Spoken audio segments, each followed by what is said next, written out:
Hello? Anybody in there? Is there anybody out there? I'm back! Where have I been? I've been hiding, haven't I? I've abandoned you all. Cut to my duty of care towards my angry community and other such rubbish lives. Yeah, apologies. Let's start off with the apologies, shall we? I think my last video was June last year, just now January 2023. So yeah, I've missed an awful lot. Missed all the summer fishing that I promised I was going to do loads of videos on, and all the autumn fishing and loads of stuff. I have an excuse if you'd like to hear it. If you don't want to hear it, just fast forward 3 minutes. I bought a house. My wife and I bought a house, so, which is awesome, which is great, which is good positive news. We did the let's buy a fixer-upper. So we get a great big house for our £47.90 that we've managed to save up. Nobody told me, and this can only be a sham short, nobody told me that the fixer-upper was fixing up. So I spent the entire summer and most of the autumn being a builder, doing man's work. Rather than just lifting tea like I normally do in my day job, I have to lift like bricks and hammers and saws and wood and manly stuff. Which was also, I'd love to say I did it all myself, from a cardboard box to a 27-bedroom mansion, all by myself. But I had help, of course, from a couple of very good friends, especially who I'm incredibly indebted to. I won't go into that too much. So yeah, so that's my excuse. I think it's quite a good excuse. So apologies again. Anyway, this is the comeback video. Here we are. We are not on Southbourne. We are at Sandbanks. Why have I chosen Sandbanks for my comeback video? Probably because I'm too lazy to go anywhere interesting. No. We've had a really rubbish winter. Certainly from the, would it be sort of last smidgen of November, was it? All of December and beginning of January. It's just been wind, and more wind. Storms and gales from the sort of west and southwest. So an awful lot of people think, can't go out at night, it's horrendous. I just wanted to show you, although it's not raining tonight, it's just absolutely miracle. I wanted to show you that actually wind direction is more important than wind speed. Let's have a quick pull up of Google Earth, let's use some technology, shall we? And here we've got Poole Bay. Now as you can see, Poole Bay basically goes from Hengistbury at one end to Old Harry at the other end, somewhere around the western region there. You can see Sandbanks where I'm currently stood. You've got Southbourne along here, which is, as you know, one of my favourite haunts. Now Southbourne, if you have a look, let's add in some sort of southwesterly winds here. Southbourne, which is kind of southwest facing, so it's southwesterly winds are almost smack in at you. So that end of Poole Bay gets really, really rough, big sea, really difficult to fish. It's not particularly easy or pleasant to fish Southbourne in those sorts of conditions. Come across the bay, heading west to the Sandbanks where I am now, and those same winds are a little bit more sort of off the land. They're a bit more sheltered from the Purbex just here. Basically the sea is much calmer. So this end of the bay is a much calmer place to be. And even if you go, if you go across the ferry, go to sort of Shell Beach there and Studley, that sort of thing, it's even more sheltered. You can go and fish that at a 4-7 westerly, so we always sort of want a bit of a stir up, want the sort of low pressures and things that come with the westerlies and southwesterlies. But obviously just want to find somewhere that's a little bit more comfortable to fish. So here I am. That was a long walk for that wind direction, wasn't it? And that's it. Joke there? No, I'm joking. Right, so what is my plan of attack? I have got 2 rods on the go, as I nearly always do that. I've got my Syria here, the blue one on the left. That is out with a sort of like a heavy duty 3 flapper. Okay, so this has got just like a 3 flapper, just a bit meated up. On the bottom here, I've got a 2.0 hook, which I'm going to stick a sand eel, squid, sort of tight fishy bait, hoping to find a ray, maybe a dog, maybe a bass. This time of year down here is good for all 3 of those. And the 2 hooks at the top of the rig Still size 1, so by no means small, but to scale down slightly, and I'll be mostly fishing sort of worm, tick with mackerel, hoping to catch anything on long really, whiting powder dogs. Anyway, rod 2 on the white there, I'm going to have a little bit more of a scratch around and fit around to try and catch this sort of little fish. That little fish is then going to go on an earth loop, which is going to get flopped out close in the gutter. I'll say closer, but actually I've got no tide for a couple of hours yet. Maybe not too close because it is pretty shallow. But that is inspired by one of the best bits of angling I have seen and heard of for ages. My good friend Darren, who comes to the shop home regular, a bit of a numpty angler, I know he won't mind me saying that publicly on YouTube. Anyway, he went fishing a couple of weeks ago with his son Leo. Leo was 10 years old. Leo was busily catching little whiting and pouting and things like that. And although he obviously takes pity on his father, he would be happy to catch anything, I think he thought, fancy gearing up a little bit, small whiting, they're interesting, but I'm better than that. So he stuck a little whiting on an earthly, flopped it out on the edge, and did this. That is a £9 9-ounce bass. Looks bigger if you ask me. Absolutely stunning. Absolutely 10 years old. Not only all done himself, but his own idea and everything. That is absolutely brilliant. Leo, you're a legend.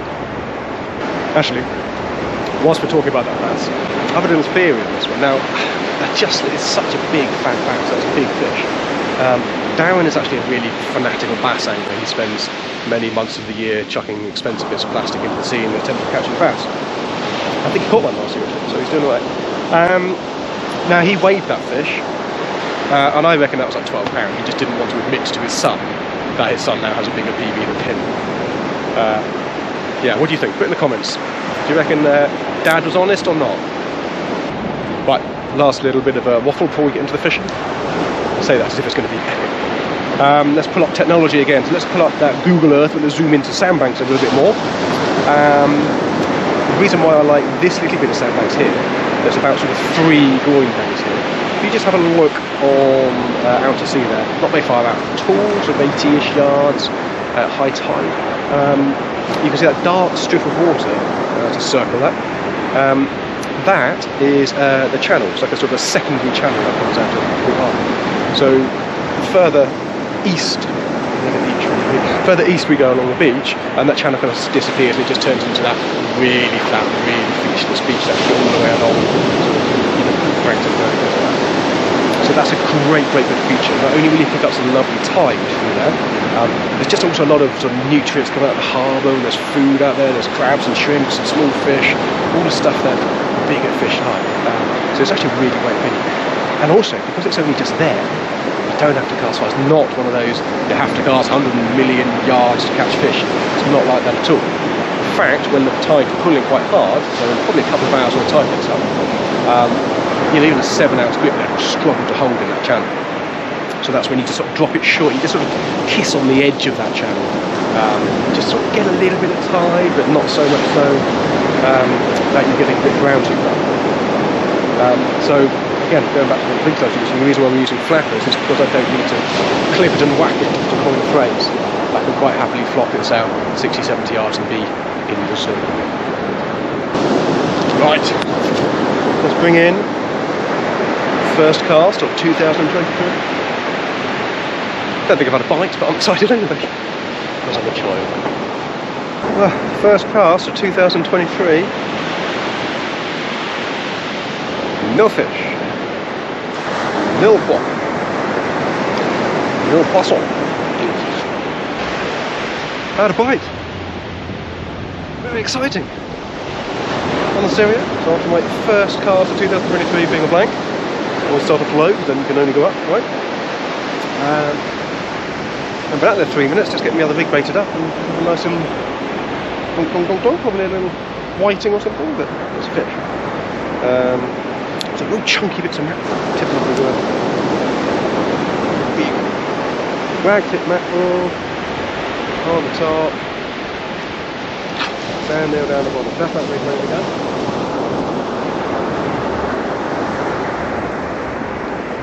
down here to get this in. Normally it's not been out very long. I'd normally leave it, let it develop. It's 3 hooks on it, all sorts of that. But you know, I'm impatient.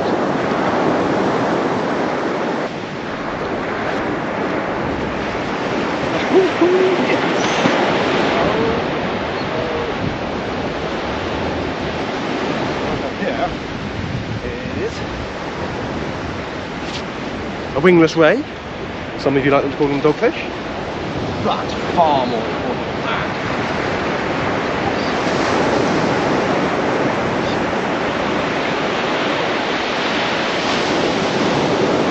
Pouting! Look at it! It's a beast! I mean, isn't that beautiful? Prince of the Sea, they're called.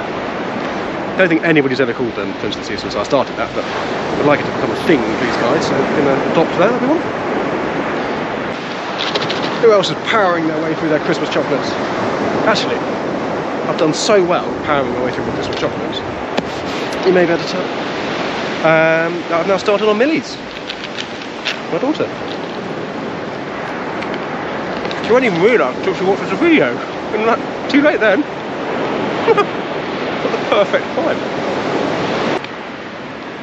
Right, whilst I'm experiencing a bit of a dry spell on the fish front, as predicted, it's now 7 o'clock.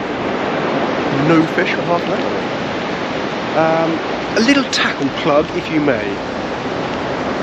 If I may, you can plug some tackle if you like. Put it in the comments. Yeah, two new things. Let's start with these. This is fantastic. Not so much new, just a direct carbon copy of arguably the best bait scissors of all time. Mustad. I don't know if we can be able to see this in darkness. Mustad, it does say must down there somewhere. Anyway, the Mustad blue bait scissors. They're just the best bait scissors I've ever made up. I mean, everybody's owned a pair. If you didn't, you missed out. They got discontinued 2 or 3 years ago. I completely lost track of time with COVID. I keep saying the other day, like, oh yeah, you know, like 18 months ago. My wife was like, it's 4 years ago. Either that or I'm just getting old. So anyway, they discontinued. Great loss. Tried loads of other scissors, that sort of thing. Nothing quite compared. So the clever guys at Cedra have just done an absolute carbon copy. They are identical in every way. Now that's not a bad thing. Normally when a tackle company just completely blatantly copies something yeah, it really annoys me. There's just no need. Come up with your own ideas, do your own thing, don't just jump on the back of other people. This pair, the Mustad scissors, they were discontinued, they were gone. Okay, so don't accuse these guys of just blatantly ripping them off. It needed to be brought back. They brought it back. They're fantastic. They're exactly the same. Stainless steel. So far, I'm only 3 sessions in. So far, really, really good. Other shameless plug. I've got a new favourite circle hook. I have a Tronixpro T25 Octopus circle. Sounds posh, doesn't it? Octopus. Like most octopus hooks for you guys who've used them in the past, the T25 has an already bent up eye. I don't know if this is going to come out in video, sorry. Does that help too? Hello. So when you're penalling it up, it sits perfectly. Without kinking the line, or you having to bend the eye yourself, like I've done on hooks in the past, and you've to snap them. Razor sharp, uber strong, everything I wanted in a circle hook, to be fair. Really pleased with those. So yeah, T25 circle, Cedra bait scissors. I think that's it for new, really. But 2 little things, not expensive, check them out. Right, we're on 15 minutes on that left-hand rod now. I'm not going to leave it any longer than that tonight because of the Got-it crabs. Well, even if I haven't seen a bite, I might have a bite for you guys. Even if I haven't had a bite, I'm still going to bring it in, fresh bait, get it out there, work a little bit hard tonight to get some fish.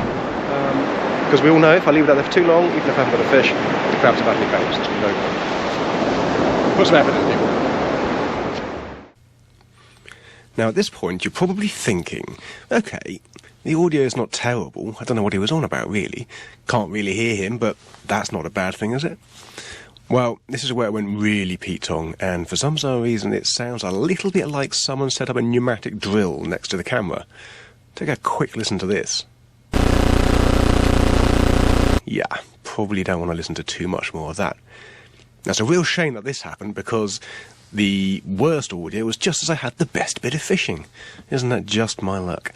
So here I am, narrating over the top of a video. Never done that before. It's the first time for everything, I suppose. So I proceeded to catch some small fish, lots of pouting and whiting and bits and bobs like that. This particular small pouting happened to go out on the live bait rig, hoping for that bass. Well, the small fish kept on coming, and on my next cast I had a wonderful little whiting, huge beast. Look at it. Look how proud I am. I mean, I'm a weird person, right? Anyway, flippy-floppy that back into the bucket, and I was very pleased. The first better fish of the night came in. A nice little small eye, look at that. Super flappy little female, came in at around £4. Really happy with that. Kind of made the session that little bit better, didn't it? Plenty of whiting, plenty of pouting, couple of dogs, that sort of thing, and now a ray to go with it.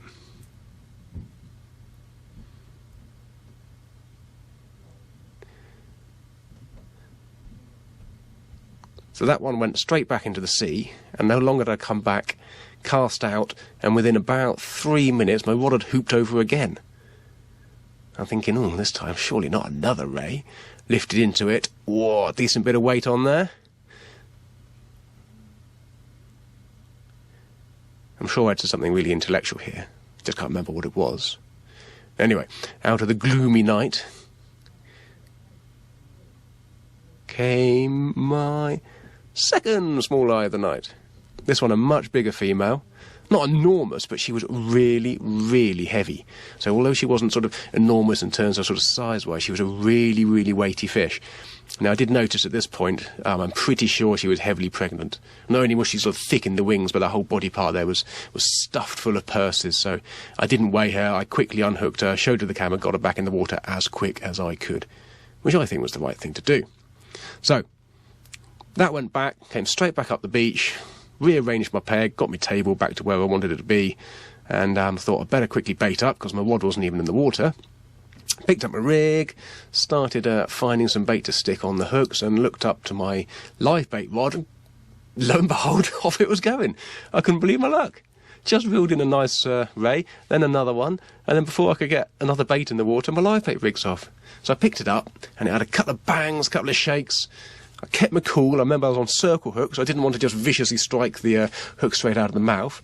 So I waited till there was a good, strong pull down and just slowly reeled and give a good pull back. Bang, bang, bang, fish on. I was a little bit excited.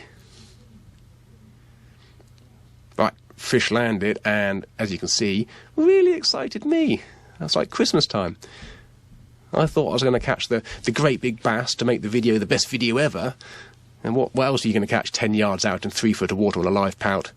Oh, yeah, congers. Of course you are. Why wouldn't you catch a conger in 3 foot of water on a sandy beach?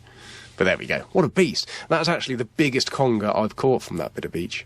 It only had one eye, interestingly. Bit of an old warrior of a fish, obviously, but again, I didn't weigh it. Don't know, put some guesses in the comments. It was a long one. It was just under 1.20 meters. It was thick, it was heavy. What do you reckon, sort of around the sort of £6 mark, something like that, do you think? Don't know, rubbish at guessing weights of fish, especially eels, don't really catch enough of them. Anyway, thankfully this is this is it for the narration. Can't even get that bit right, look. Because a little bit of sound came back for the final outro. Well, that was bonkers. I'm in a right mess. I've got stuff everywhere, rigs everywhere. I chucked a flapper on both rigs, launched it back out, and I'm going to have a pack down now. I know it might sound a crazy thing, considering I've just had some epic fishing, and I probably, if I really wanted to, I could stay for another couple of hours and have some more epic fishing. But I'm really happy. I'm really happy with what I've just caught, what I've just done. I've got back out on the beach this year, got the cameras back out, first time in way too long, and I've had some fun with some great fish there. So I'm going to leave it on a high, I've decided. It's been great to be back out with you guys, it really has. I promise I will do it more often. I'm pretty sure I said that last year. You see, it's all going wrong. I'll edit that bit out. But I'm going to leave this video with a picture of what for me was definitely the standout fish from this video. See you next time, guys.